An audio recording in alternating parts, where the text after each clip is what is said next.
Welcome to the New Money Habits podcast, where we talk about how to create a better plan for your money so you don't have to live paycheck to paycheck. Here are your hosts, Sarah Jones and Nino Villa. Welcome back, Budgeteers. Coach Nino Villa here, and alongside me, my partner on the airways, as always, it's Sarah Jones. Hi, Sarah. How are you, and where are you? Hello to everyone. Are you guys getting tired of me saying I'm still in Arizona? Like this whole full-time RV life, and I've been in Arizona, it seems like forever. So trust me, folks, we're going to be on the move. We've just been in Arizona for a while, so. Yes, you got some adventures coming up. Excuse me. You have some adventures coming up. I'm excited to hear about them in upcoming episodes. But today, instead of focusing on us so much, I wanted to focus on our clients. Today, I think we have a really special episode in store for our listeners. Today, we want to share client stories. I know, Sarah, you've worked with a wide range of couples and individuals, as have I. And one of the things that I kind of contend after all these years of coaching different people is I have this contention that it doesn't really matter whether you make $10,000 a year or $100,000 a year, that those who manage their money well always feel like they have enough, and those who don't manage their money well always feel like they're broke. And I've found that to be true working specifically with clients. So we wanted to share some of those client stories with you guys today to kind of show you this wide range of the types of people we work with, what makes somebody successful when working with us, what continues to be a struggle, those types of things, because I think it'll be really relatable. I love this. And, when I started kind of I don't know when to say that we actually started our financial journey, I'll be real honest, but it felt kind of lonely. And I definitely lived within the mindset of, oh, if we just made a little bit more, things would be easier and, we wouldn't be in this much trouble. And what I've come to learn is that wasn't necessarily the case, that while earning more can help get on, to reach those goals a little bit quicker, but it doesn't necessarily bring any more safety or, it doesn't necessarily help us if we don't have the right mindsets and the right skills and processes to begin with. So I love that we're talking about this because I think it's going to help a lot of people see that it's not necessarily, again, how much you make. It's really how you manage the money that you do have. That's right. I think Biggie Smalls said it best when he said, "Mo money, mo problems." Oh, little Biggie. I love it. Right? And we did an episode called Mo Money, Mo Problems. Because to your point, it doesn't really matter how much you make. It is truly how you manage the resources you do have. So I want to start off on that very note by talking about a client I worked with a number of years ago. And by far, she was the most disciplined client I've ever had. And she just so happened to probably be one of the lowest income earning clients I had ever had. So I was working with this young lady who, at the time that we met, she was probably in her early 30s. So she had graduated with an undergraduate degree. She had aspirations of going and completing a master's degree. But at the time that I met her, she was working for just a little over minimum wage. So maybe she was making about $12 an hour. Essentially, she was making $25,000 a year. Now, as a single woman, that is not necessarily the poverty line, because the poverty line, according to the federal government, is much less than that. But I think most of our listeners, I think anybody you talk to, if you told them that, you only make $25,000 a year, they would think, oh, wow, you probably have more earning potential than that, right? So, so I started working with her, and the backstory is like when we get together, she's behind not only on like credit card debts that have defaulted, but she's behind on utilities. Her electric's about to be shut off. She's behind on her her cell phone bill. She might have been behind on her car payment. It's been a little while, so I don't remember exactly, but there was definitely 3 or 4 different bills that she was behind on, in addition to having charge off bad debts that had gone into collections for credit cards and whatnot. What amazed me most about this woman, again, is her discipline. So the reason she was kind of in the situation she was in is it was pretty simple. It was she didn't have any real education around how to manage her money well. So she was trying to keep up on the credit card payments, but that was causing her to get behind on the utilities, and it just was kind of a mess. So we start working together, offer her a little bit of structure around prioritizing her expenses. Let's make sure that the light bill gets paid before we try to pay an old debt credit card, that sort of thing. But what I noticed is once she had the information, once we talked through where those dollars should go and where they're best used, all of a sudden, well, not all of a sudden, she had the discipline to just go and execute, which then turned into an all of a sudden. All of a sudden, there was a surplus. All of a sudden, there was money to get caught up on those past bills. All of a sudden, there was extra money to establish her peace of mind fund. All of a sudden, there was money to pay off some of those bad debts. And some of those bad debts, we let, sleeping dogs lie, and we just made an informed decision that, it was 6 years old, and after 7 years, the statute of limitations was going to be up. So why focus on something so old when you had plenty of things? Like she had a car that she needed to try to keep a hold of and those sorts of things. So all of a sudden, her situation changed in the period of like 3 months. In 3 months, we got her all cleaned up and back on track with her bills. We got her some money in a peace of mind fund. And then she wanted to take some modest trips. She was like in the Detroit, Michigan area. She wanted to travel to Ohio. She was going to do that by car. And so we cash flowed very modest trips even, because she had incredible discipline. Wow. I love hearing stories like this, Nino, that people really, they know that they want change. They've kind of made that decision, but they've also really committed to that change, right? They've committed to, looking at their habits, right? And putting those habits into place. And then that really forms the discipline that they need, right? To make it through any new situation that's going to come up for them financially, right? Because it's more than just what they're learning right now. When you put these habits and discipline in place and it's really ingrained in you, think about now how anything can probably come her way and she's going to be better equipped to get through it and to handle it. That's right. I love it. That's right. All that time spent kind of building up those habits, and just even imparting an education that she didn't otherwise have. So now I have the knowledge, but I also have the skill and the ability to execute on that knowledge. And so when we stopped working together, she was in school for her master's degree, finishing that up so that she could increase her earning power. And, it's got me thinking that maybe I should check in with her now and just see what do things look like nowadays, all these years later. Yeah, that's awesome. Well, I tend to keep in touch with a lot of my clients, but this one that I'm going to share a story of kind of similar in some areas. I have not talked with her for a while, so I think you've inspired me to reach out directly to her and kind of see how she's doing. But, Nino, I worked with a younger woman, 3 children from the ages of 10 to 1.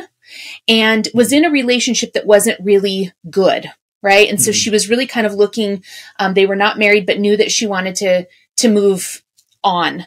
And she came to me, she was a small business owner, but making about $2,500 a month income. Well, for a single mom of 3 children, again, that's not a lot of money. That's not a lot of money for one person, but now you 4 mouths to feed here, right? At $2,500 a month. And so, and being a new business owner. And so, part of, and I don't want to say that she was young, that she didn't have, the knowledge, but, she had her kids a little bit younger. right? And hadn't learned a whole lot of money skills from, her parents, and didn't have a whole lot of involvement in the finances in between her and her boyfriend. And so she really was looking for like skills. That's why she came to me in the first place, is skills. How do I manage this money, Sarah? How do I feel good about being on my own? How do I make sure that my kids are really taken care of? Right. And, so that's how it started. Right. And so we started looking at the skills. Okay. What income are you making? Right. And then we separated business and personal. I'm not going to get into a whole lot of that right now, but really it was about coming up with a plan for her, of how do you use your money the most effective way, right? What's important to you? What do we need to cover first? As you said, kind of those priorities, those essentials in life. And, she just started chopping away at it. This is not something that changes instantly, right? These are habits. These are new ways of thinking. These are new skills that people are building. And she definitely built some new skills that when she started putting together a money plan, she started recognizing, wow, I do have a little bit extra to put into my peace of mind fund, because she didn't have one of those, and it didn't make her feel real good knowing that she had 3 kids and didn't have a peace of mind fund available, right? If you've got children, any of our listeners know sometimes, I'm going to knock on wood, but, things happen with kids that are very unexpected. And so, within 6 months' time, Nino, she was able to put in $1,500 into her peace of mind fund. And she also was able to eliminate $6,400 worth of debt. Now, you're going to ask me, well, if she's only making $2,500 a month, Sarah, how do you eliminate $6,400 in debt? Well, there's a lot of ways. She sold some stuff that she wasn't using anymore, right? She got rid of some of the things that she traded her car in, right? So one that she had a loan on, she traded her car in for something that was more affordable, right? That fit her payments. She wasn't able to pay cash for it, but she did a little swapperoo with the vehicles. And she worked her tail off. I want to put this out there that sometimes you just need to work your tail off to make a difference and to make a change. And so we talked a lot about, what does advertising her business look like? How, as a new business owner, there's some legwork that, not necessarily going to cost you money, but it's going to cost you some time. And so I helped her go through some strategies for that, which then increases, right, her clientele, which then increases her income. And so, I love hearing stories about, people that I consider, lower income earners, and just the changes that they make because they've got the drive to do it, because they understand that I am really committed to making a change in my life.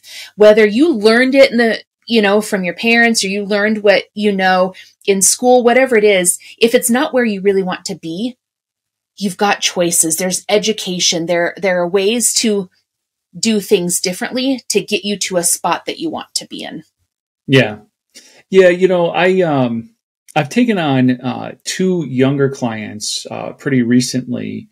And of course, because they're younger and they're just out of high school, my goodness, the brain is not firing on all cylinders yet. They just graduated from college. So, they're in some entry-level positions. Yes, they might be making like $22 an hour, which if they were getting full-time hours would be something like maybe $40,000 a year. And for somebody who's single, that sounds better than 25, but it's part-time work. And so it still kind of comes out to maybe $25,000, $30,000 a year. And for one, she has the ability right now to stay at home with mom and dad. And, it's interesting, through coaching younger people through their finances, I have a newfound empathy for people in their 20s being at home with their parents. I think on an episode we did not too long ago, we talked about even like the cultural differences of like Latina families, where it's expected that they're going to stay home. The kids are going to stay home until they get married. I'm now like coaching other clients who have kids that age. Like, you might want to keep them home. If you really want to talk about generational wealth building, let me show you some things that you could be doing with your children. And so this particular young lady has the ability to be home with mom and dad right now, as she's not making a ton of money. But what it has also allowed her to do is learn at a younger age, in her mid-20s, all the financial things that you and I wish we would have done in our mid-20s. So I think I shared on a recent episode, but because we're sharing client stories, I'll share it again here. Just a few weeks ago, she made the decision that she is going to lock in 15% into her 401k. And she's going to lock in that percentage now, so that as her hours increase, so will her contributions. And when her pay increases, so will her contributions. And when she goes from this job to the next job, she'll already have it in mind that I just contribute 15% instead of a specific dollar amount.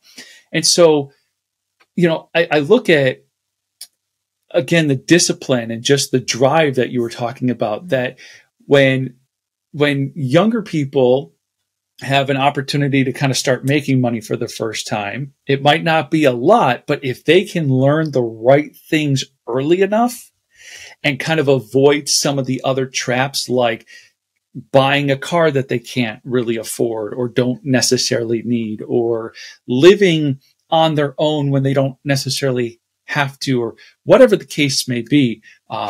But seeing that and working with somebody who has that drive.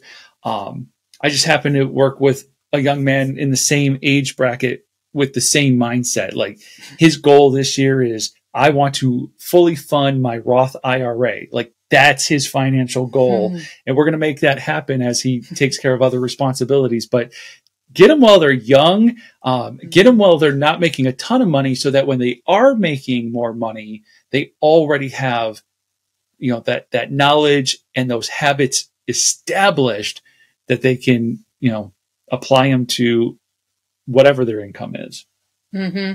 I love that. I absolutely love that. And I do want to say that even if you're maybe a high earner, right? Maybe you're a few years later on in life, right? And maybe you're making a decent income.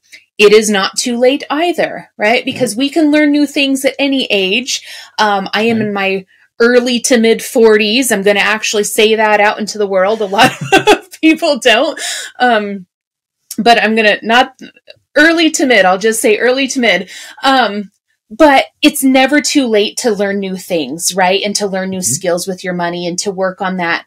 I focus a lot on money mindset, so how do we feel about money, and what have we been using that's held us back? And more often than not, it's not the skills necessarily, right? It's some other things that we've picked up, but skills are such an important piece of it. And Nino, I'm reminded of a gentleman that I worked with. He a single dad, but I would consider him a high earner. He's got a net worth of over $1 million. And his business last year, revenue was over $1 million in revenue in his business. And when I met him 9 months earlier, he was getting ready to shut his business down. Oh, wow.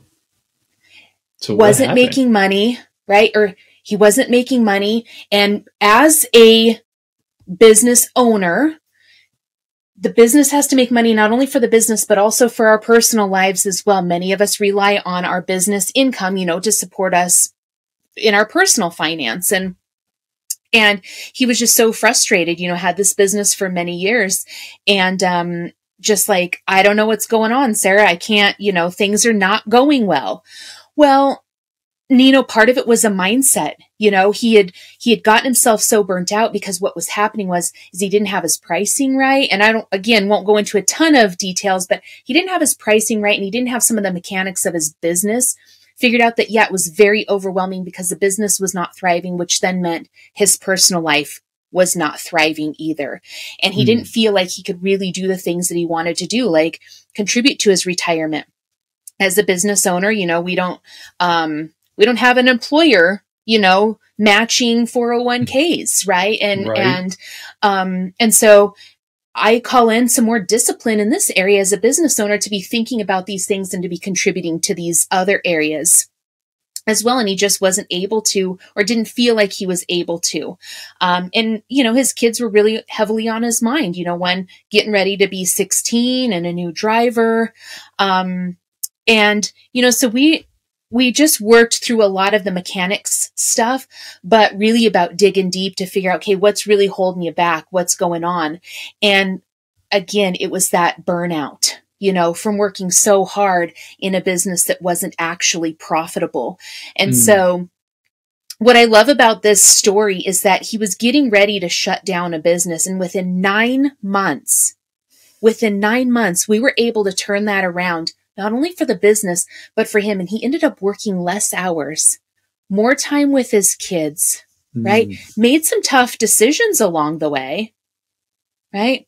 But ended the year with $1.1 million in revenue in his business. Now, that's not all profit. For anybody that's going to come back at me, don't come back at me. I know that that's not all profit, but he was actually profitable, right? We made some adjustments with his own personal life that increased his net worth, right? He made some tough decisions, moved some stuff around, and was able to contribute to his retirement accounts again and into some college funds for his kids, because that's what, you know, was really important. He didn't feel like he could do that.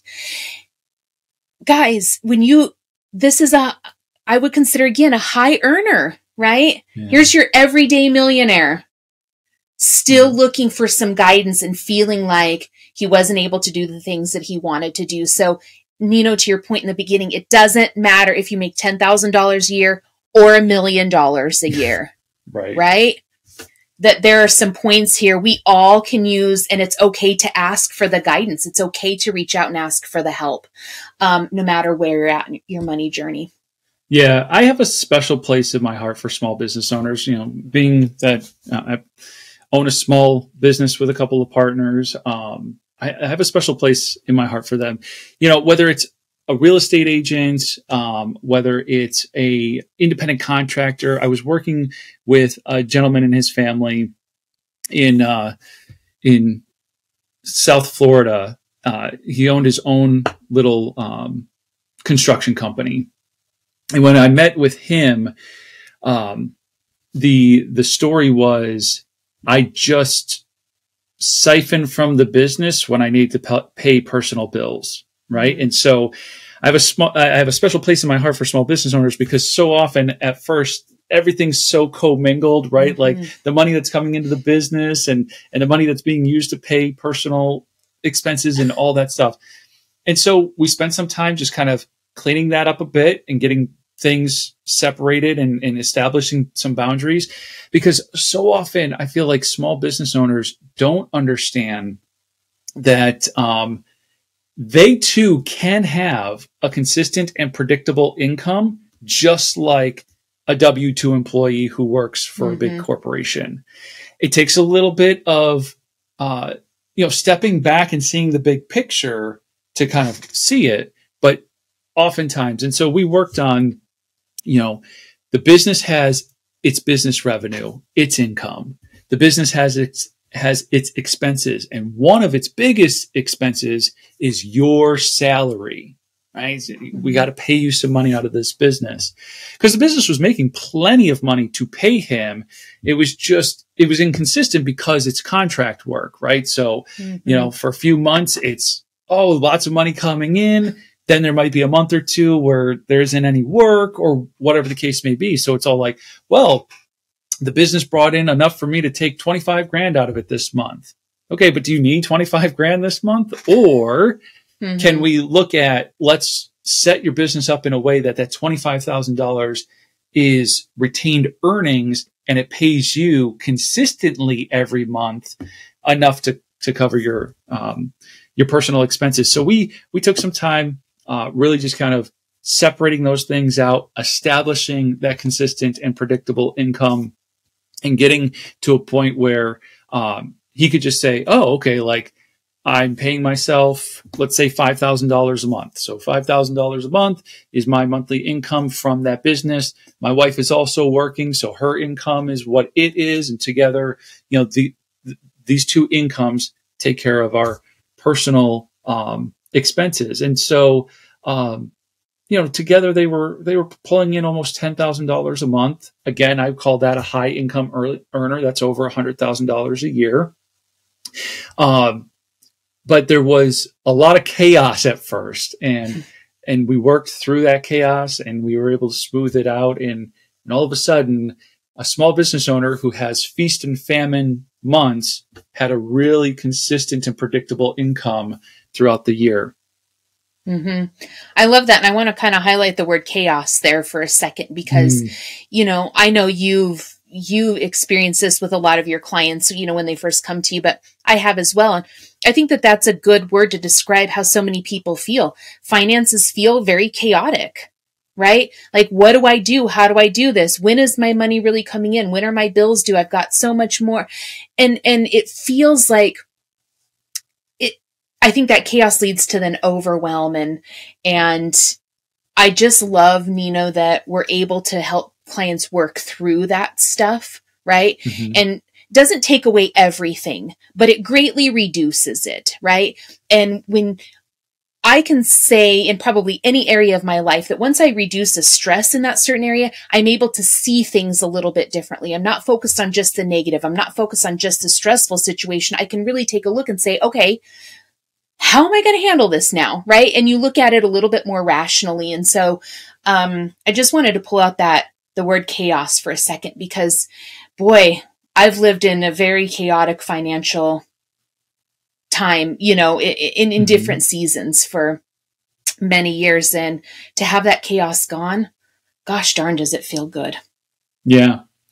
Let me just highlight too that not every client story has a happy ending per se. As you're talking about the chaos and clients coming 99 times out of 100, when I work with a client, it's because they want to seriously make some changes, and I can offer some radical ideas, and they're like, that's a radical idea, but I'm going to give it a shot because whatever I'm doing ain't working. Right. But I remember also working with quite a high income earner, him and his wife, the two of them probably pulling in about $200,000 a year together. And so there was no lack of money. They had plenty of resource. As much as I tried to work with him, there just was a lack of discipline. There was a lack of want to. I would offer certain advice and suggestions based off of his situation. Like, hey, you have this, and this going on. I would say that this is probably your priority, because if not, here are the consequences. And he's all like, yeah, but I'm going to do this thing instead. And eventually I had to just kind of say, us working together isn't working out, right? But it goes back to this idea that it doesn't matter how much money you make. Mm-hmm. This gentleman reached out to me because he felt like he was broke. And there is a very big difference between being poor and being broke. People making $200,000 a year can be broke if they're not managing what they have effectively. And so, I'll bring this a little bit closer to home without giving too much of the detail, but this particular situation, I thought the priority should be getting caught up on past condo association dues, because the condo association could put a lien against his condo and then try to evict him and do other things. And again, there were plenty of resources, but vacations, a new car, other things were taking priority over, but these are your condo association dues. And so there was money to do it. He didn't want to do it. That's fine. Whatever. But it goes back to like that idea that it's discipline, and he was broke because of the decisions he was making. He certainly wasn't poor. I guess I bring that up because, again, I go back to some of our low income earning clients, and somebody might say, wow, they're poor, air quotes, poor, but they had tremendous discipline and they were able to completely turn their financial situation around. So, unfortunately, not every story is a success story, but it's not from a lack of trying. Isn't that the truth? I've got not a lot, but some of those as well, where people thought they were ready, but when they really saw what it was going to take, to really turn things around. And when they learned, hey, this isn't a magic, nothing magical is necessarily going to just pop in. There's no magic fairy that comes in overnight and cleans it all up for you. And you get up the next day and everything's great. Right. And I've had a couple of clients and they've reached out later and said, Sarah, it turns out I wasn't ready. Like I just wasn't ready to make. So, and, I think this comes back to, there's probably several versions of this quote that are out there, but, you've got the pain of change or the pain of discipline, right? You get to choose the pain that you go through or pain of, I said that wrong. The pain of staying the same or the pain of change, right? And so you can either stay in your same situation and it's painful and you don't like it, or you can go through the pain of changing it. Right? Knowing that there's something good on the other side, knowing that pain is going to last a lot shorter period of time. And some people aren't ready for it. And you know what? That's okay. It's okay. Yeah. I've heard it said that when the fear of change is less than the fear of staying the same, that's when somebody will finally move. So when you finally get to a point where you're sick and tired of being sick and tired, that's when you'll finally, then the fear of making the change is less than the fear of, man, if I just continue doing this is what's going to end up happening. I don't like that. I need to change something. Yeah, and I think we all get there in our own time. Yes. Whatever it may be, it might not always be with money, but there's other areas, that we kind of have to hit our rock bottom, so to speak, whatever that looks like for us. That's right. Well, can I switch back to like one of my favorite types of clients? So like I have a special place in my heart for the small business owner because, like I said, I'm him, he is I, but one of my favorite types of clients to work with, and I've had a couple of different couples like this, is the very modest, they don't know it themselves, millionaire next door.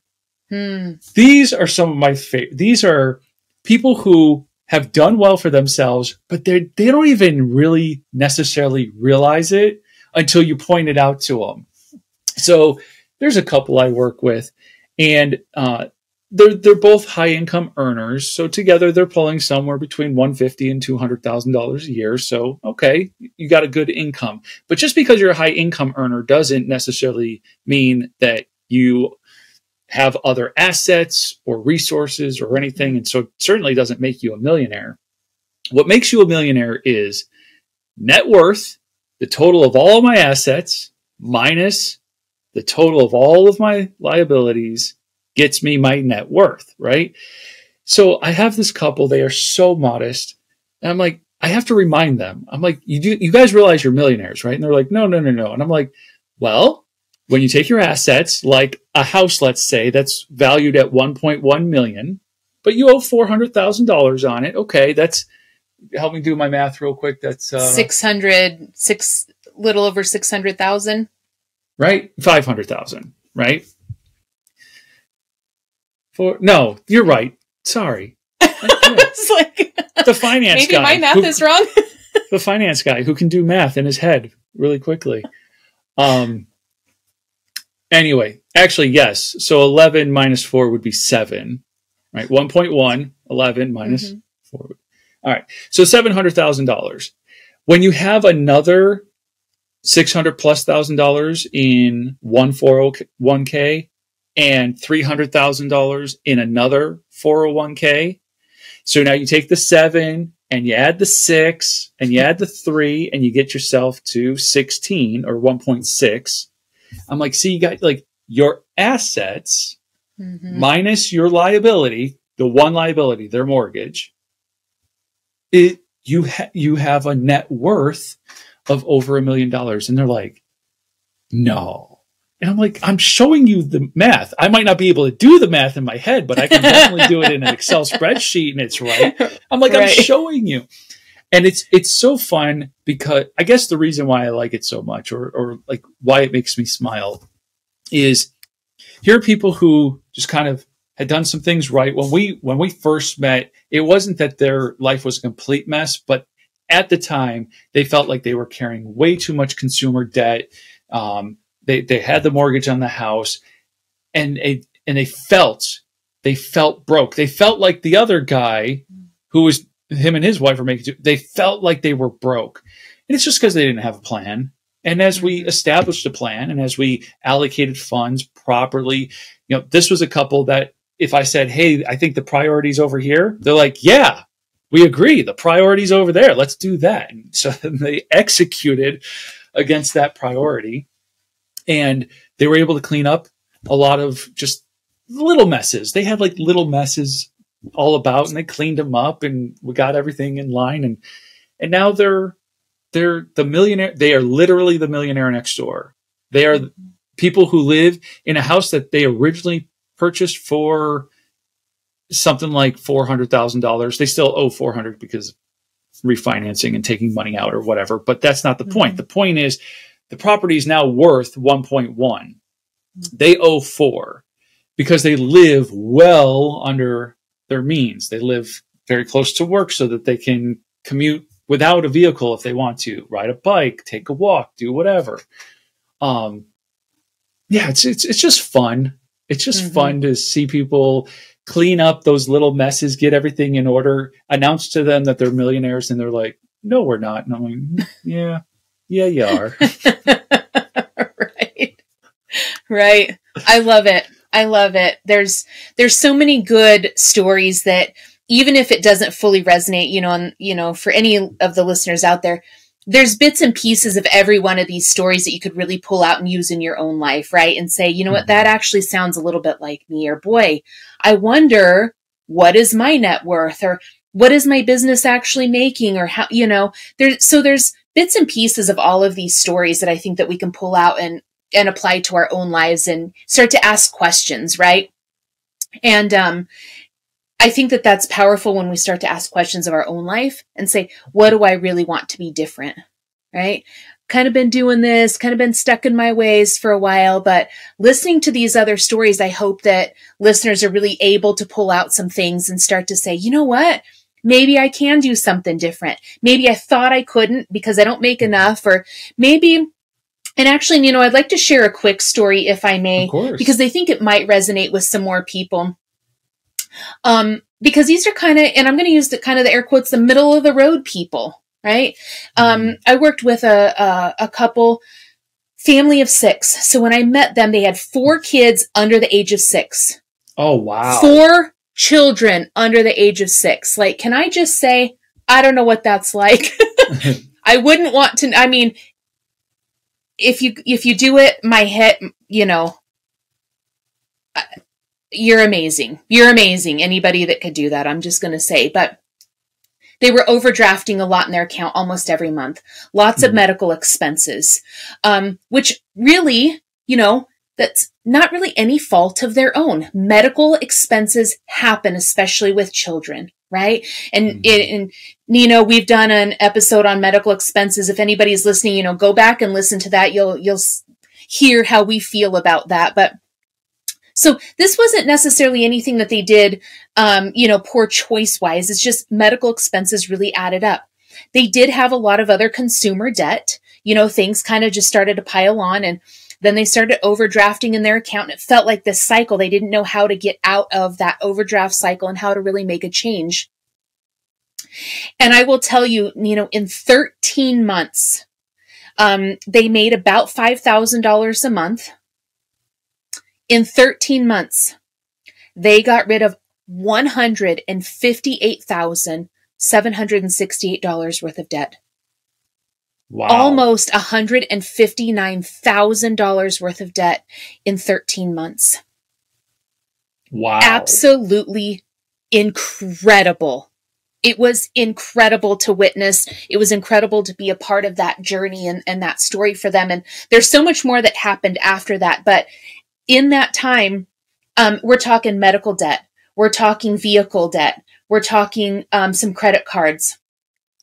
You know, they made some really tough decisions. And this is what I want to put out there, that they made some really tough decisions to get to a better place for a short period of time, right? So then, and I want to be real clear that you hear me, right? They made some really tough decisions for right now that's going to lead them to something so much better for the long term, right? But this was a tough decision for a short period of time.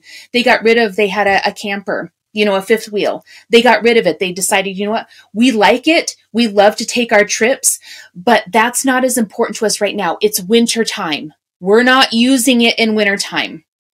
So they chose to sell it. They chose to get rid of a vehicle, you know, and kind of use their, you know, their jalopy, right? For getting back and forth to work. She picked up some extra work. They negotiated a lot of their bills, right? That's something that we don't talk a lot about, but they negotiated a lot of their medical bills. Part of it was breaking it down so it didn't feel so overwhelming. So it wasn't looking at the entire picture all at once. It's lit piece by piece. And what do we handle first? You know, what's the priority right now? And I mean, that doesn't even include how much they were able to put into all 4 kids' 529 plans, you know, college savings accounts. That doesn't include their peace of mind fund that they were able to build.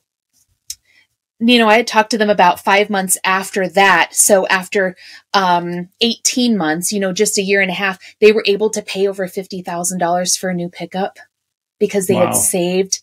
They had built a new barn on their place. They had remodeled their kitchen. They had taken trips with their kids. Like, I want all of the listeners to hear that these are, I'm calling them middle of the road. This is $60,000 a year, guys. You know, $60,000 a year. This is middle class America, right? You can make changes. Part of it, you're going to have to make some tough decisions. Yeah. And you can ask them right now if they regretted any of those decisions. And I guarantee you they're going to say absolutely not. Because now what they've been able to accomplish after making those hard decisions is way more gratifying and is way more special than what they feel like they might have lost by having to make those choices, right? And so, yeah, you might have to get rid of some stuff. I'll tell you, the release of that, the getting rid of some of that stuff to get to a much better place, boy, I tell you, it's something that you will never forget and you will never regret doing. Yeah. And I don't use the word never a lot, but I'm pretty confident I'm going to use it here. Right. No, you know, your story just reminds me of just so many different things. I've worked with couples who had investment properties that they decided they were going to get rid of the investment property because it just wasn't, it wasn't gelling with their situation at that time. I remember a couple, they were on the verge of having their first child and they maybe bought a little too much house, but then it appreciated. So they decided, hey, let's sell the house. Let's pay off all the debt. Let's just kind of start over. We're going to rent for a little while. We're going to save up 25% to put down on a house. Let's do it the right way. So they kind of hit the reset button. But these were not easy decisions. In my own story, when I got laid off in 2012 and it was enough of a scare that I realized I needed to do something different with my money. I did not like not having that peace of mind fund, having no idea what was going to happen next. We sold a second car that we had, and we decided as a family we're going to operate with one car. Not only was it only one car, I convinced, I don't know how, it would never happen today, I don't think. I convinced my wife we were going to share a cell phone. We went down to one cell phone. She was just telling that story to somebody the other day. She's like, I don't know how he convinced me to do it, but we were sharing a cell phone. I was like, well, it was pretty it was pretty interesting. I mean, I got a Google Voice number, so I was able to give out a different phone number. And then when the phone rang for that number, it showed. So it's like we knew it was for me, and then we knew the other ones were for her. It was wild, right? But none of these decisions are necessarily easy or the decision that you want to make in the time. But let me bring you back to what you said, and that is it's for a season. It's just for a small, it might be for a couple of months. It might be for a year. It might be for 2 years. You know, the couple that sold their house and decided they were just going to like kind of hit the reset button, pay off all their debt and rent for like 18 months, 2 years, got back into the housing market, right? So, these things are not lifelong decisions. They are a decision to better your situation today. And it's a decision that you have to kind of live with for a little while. And then everything kind of gets cleaned up and everything is kind of good again. And now you've done it the right way so that when you want that second cell phone and that second car and you want to get DirecTV again, you can do those things because you don't have a mountain of consumer debt weighing you down any longer, that you're like, oh, I freed up my income and now I can do some things that I want to again. I love that. I love that. And, can I put out, we've talked about maybe some tough decisions, but can I throw out an easy decision for people to make right now? Oh, please. Yeah. Go to the show notes and schedule a free discovery session with us. That's an easy decision, right? Like, not every decision has to be hard. Here's an easy one for you. That's right. That's right. That is a super simple one. I like that. That is a good little plug there. Just schedule some time with Sarah or myself and start your own journey. Again, whether you're making $10,000 a year or $100,000 a year, start your journey with a financial coach today. Why not? So I think that's a really good spot to kind of wrap up. I mean, I have so many other client stories that I could share, but maybe we do another episode about client stories in the future. But I hope that our conversation today helped our listeners realize that there is a wide spectrum of the type of people we work with, the type of situations they find themselves in, and a path to success for each of them. And that path for each person isn't exactly the same, but each of them had a path to success, except the ones who chose for themselves. They didn't want to walk the path. I love it. I love it. All right. Well, then that's where we're going to end today's conversation, and we will continue the conversation as we always do next time. Thank you for listening to the New Money Habits podcast, brought to you by New Money Habits and Keeping Up with the Joneses Financial Coaching. Submit your questions to our host by emailing podcast@newmoneyhabits.com. Be sure to subscribe to be notified of future episodes. Join our growing group of like-minded people on Facebook and follow us on your favorite platform. Music provided by Summer School.